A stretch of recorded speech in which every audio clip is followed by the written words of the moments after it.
Alors, vous avez une vie professionnelle active et peu de temps devant vous, vous avez besoin de perdre du poids naturellement et durablement, eh bien vous êtes au bon endroit. Bonjour, c'est Jérémy, commençons tout de suite avec une première activité efficace pour tout le monde, c'est la marche. Et oui, toutes les occasions de marcher sont des moments précieux dans la journée. Le sport est souvent mis en avant pour maigrir, la course à pied, la musculation. Alors oui, ok, ça aide bien, il n'y a pas de souci, mais ce n'est pas là où se joue le plus gros de l'action à mener.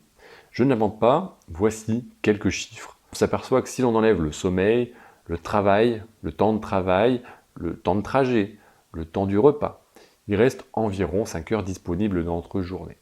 Et c'est là où se trouve l'erreur de beaucoup de personnes.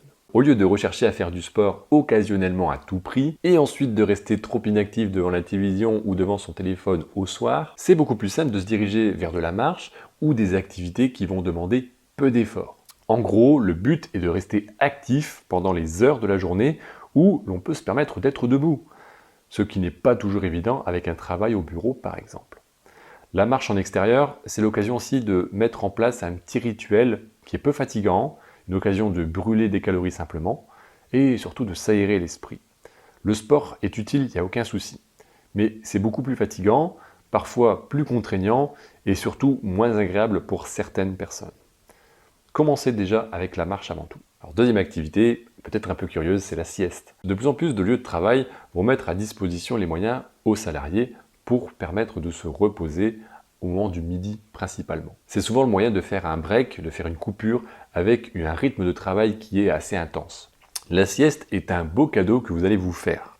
C'est un investissement pour votre bien-être physique et mental. Même si vous vous pensez trop jeune pour faire une sieste, que c'est une pratique de vieux, et j'en passe, eh bien vous avez tort. Faire la sieste va vous permettre d'avoir encore plus d'énergie, de gagner en efficacité au travail. Faites tout simplement la sieste, point final. Concernant notre problématique de base quand même, la perte de poids, en quoi la sieste va nous arranger? Alors, effectivement, on est d'accord, la sieste c'est pas l'activité la plus intense qui va nous permettre de brûler des calories. Par contre, la sieste va avoir des effets bénéfiques, elle va vous permettre de préserver un peu plus votre énergie à la fin de la journée. Et quand vous serez chez vous, qu'est-ce que vous pourrez faire? Au lieu de vous diriger vers le fauteuil ou le canapé pour vous reposer, vous aurez encore un petit peu d'énergie pour là vous activer, faire de la marche et de l'activité. La sieste est un pilier du bien-être des jeunes et des moins jeunes actifs. Troisième activité, c'est de la perte de poids en étant assis. Et oui, même assis, c'est une vraie activité, si on fait ce qu'il faut. Et pour ça, un bon exemple. Vous aimez le travail? Vous aimez le vélo? Découvrez le vélo de bureau. Alors tout simplement, ça permet de bouger en travaillant. Sur le lieu de travail, on ne recherche pas de performance, donc pas besoin de suer de grosses gouttes ou tout simplement de battre le record au Tour de France, c'est pas du tout l'objectif. Le vélo de bureau est là pour activer le corps en douceur, encore une fois. On n'est pas là pour rechercher des résultats, on est là pour activer le corps. Si vous arrivez à faire 30 minutes de vélo de bureau chaque jour en douceur, en plus de votre marche quotidienne, vous allez vous construire une excellente base pour commencer à perdre du poids. Bougez le plus possible, même si votre travail est sédentaire. Levez-vous régulièrement pour permettre de réactiver votre corps.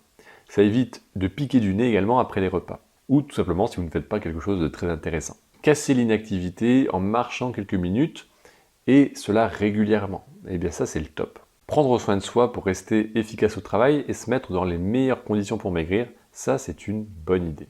Un petit quelque chose dont on n'a pas parlé encore, ce sont les situations stressantes au travail. Vous savez, toutes ces situations qui vont mettre à mal toutes nos émotions positives. Même si ce n'est pas évident pour tout le monde, vous ne pouvez pas vous laisser influencer éternellement par votre environnement.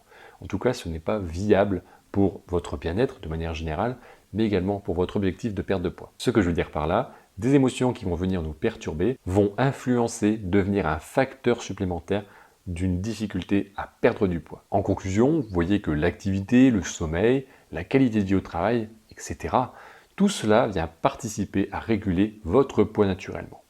D'autres critères peuvent encore s'ajouter, mais tout dépendra de votre situation.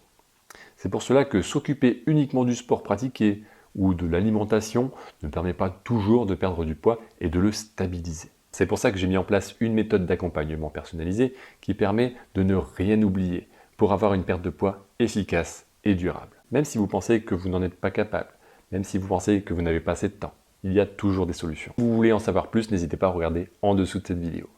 Merci d'avoir suivi ce sujet jusqu'à la fin. N'hésitez pas à me poser vos questions si vous en avez. On se retrouve bientôt pour une nouvelle vidéo. Portez-vous bien et à bientôt.